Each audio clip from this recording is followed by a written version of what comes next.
Мақпал Жүнісова, қазақтың еркесі, халық әртісі. Бірақ олда пенде ғой, басынан талай тағдыр өтті.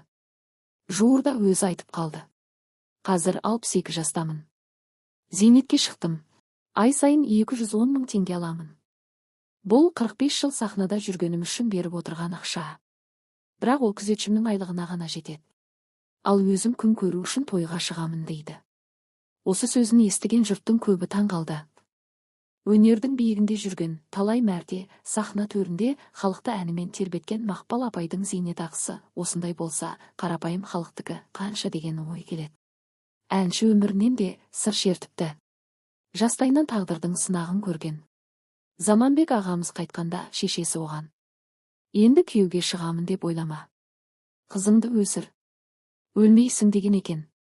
Расында, жас едім. Қайта тұрмыс құрып кетуімде мүмкін болатын.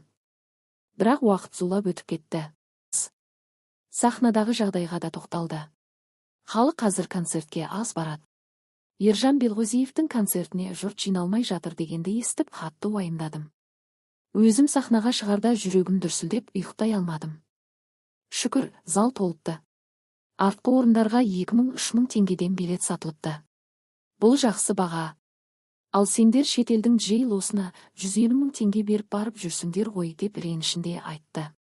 Айтпақшы, жақында ғана әріптесі Сәкен Майғазиевтің тойына 1 миллион теңге шашу бергенін де жасырмапты. Мақпал апайдың әңгімесінен бір нәрсені анық түсінесің: өнер адамы да біз сияқты тіршілік кешеді. Ол да ойлайды, уайымдайды, күнін көреді. Бірақ соған қарамастан сахнаға шығып бізді әнімен қуантады.